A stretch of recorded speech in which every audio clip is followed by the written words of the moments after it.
The invitation arrived with a smile that felt like a blade. It came at noon, when the sun was merciless and honest, and the paper cut her finger as she opened it, a thin red line blooming like a warning she chose to ignore. The reunion, it promised, a celebration of those who had made something of themselves.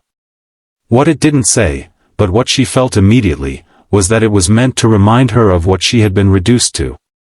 If you are watching Broken Smill and you believe in hope, compassion, and second chances, pause for a moment and like, comment, share, and subscribe, because stories like this only survive when hearts choose to keep them alive. Her name was Araceli Vane, and she had learned long ago how humiliation could dress itself as nostalgia. 12 years earlier, she had walked out of that same estate with mud on her shoes and silence in her throat, after whispers followed her like shadows and doors closed without explanation. She had been the scholarship girl among heirs, the quiet brilliance who fixed engines behind the science wing because the lab was always booked by louder names. When the scandal hit, false accusations wrapped in polite concern, no one asked her side. They watched her pack instead. She left with a suitcase and a sense that something inside her had cracked and might never align again. The estate stood on a hill outside the city, white stone gleaming under the afternoon sun, lawns shaved into obedience. It was the kind of place that demanded admiration without ever offering kindness in return. Araceli stood in her apartment hours later, invitation trembling in her hand, the hum of traffic below like a distant ocean. She had rebuilt her life quietly, brick by brick, in rooms that smelled of oil and metal and determination. The world had not been gentle, but it had been honest. She worked long days, slept short nights, and carried a belief that dignity came from doing the work well even when no one was watching. What the invitation didn't know was that Araceli had changed. Not into something louder or crueler, but into something steadier. She had learned to hold her pain without letting it define her. She had learned to build companies the way she built engines, with precision and patience. And she had learned that sometimes the bravest thing wasn't staying away, but showing up on your own terms. The morning of the reunion, daylight poured through the windows of a private airfield outside the city. The grass shimmered with dew, the sky a wide, forgiving blue. Araceli stood beside a sleek black helicopter, wind tugging gently at her hair, her breath steady. She wore a simple white dress, clean lines, nothing to hide behind and nothing to prove. In her hand was a small clutch, the only indulgence she allowed herself. The pilot checked the rotors while she watched the horizon, thinking of the girl she had been and the woman she had become, and how neither deserved to be small. The estate prepared for spectacle. Guests arrived in polished cars, laughter practiced and sharp. They lined the lawn in neat rows, dressed in elegance that had never known hunger. The hosts moved through them with a satisfaction that bordered on hunger, waiting for the moment when Araceli would arrive on foot. If she arrived at all, her old wounds reopened for their entertainment. The sun climbed higher, casting clean shadows that revealed everything. The helicopter's sound reached them before the sight did, a low thunder that rolled across the hill and quieted conversations mid-laugh. Heads turned. Hands shaded eyes.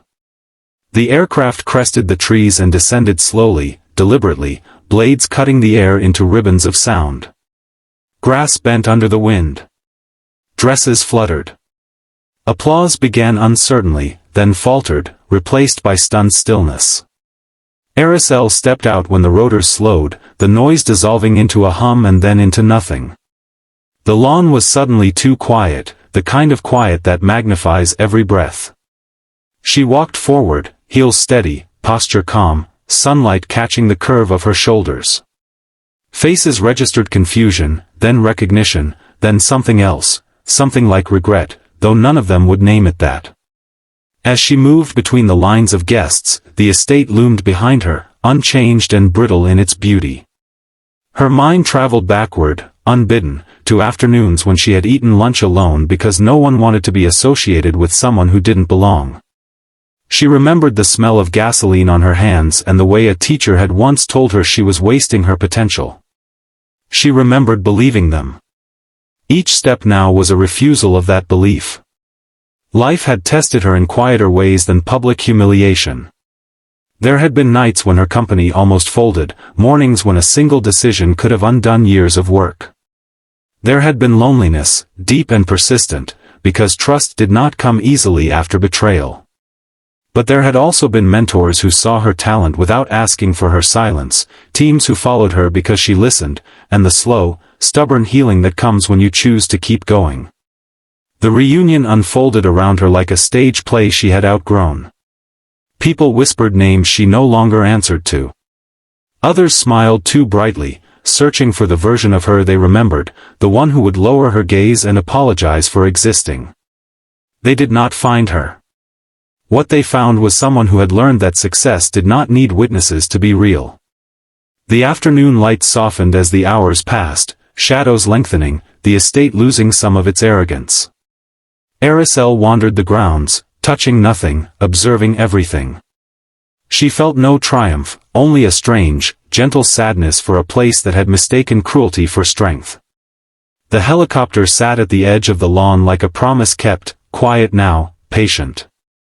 Near the end, as the sun dipped and the sky warmed into gold, a hush settled again, not forced this time, but earned.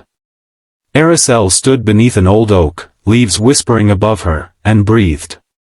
The wound that had once defined her finally felt like a scar, proof of survival rather than a source of pain.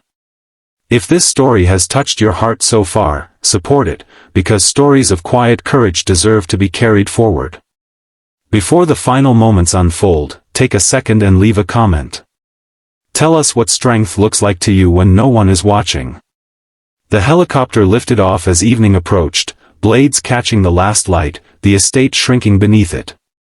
From above, the lines of people dissolved into patterns, their judgments insignificant against the wide, forgiving sky. Araceli watched the horizon expand and felt something loosen inside her, a knot she hadn't realized she still carried.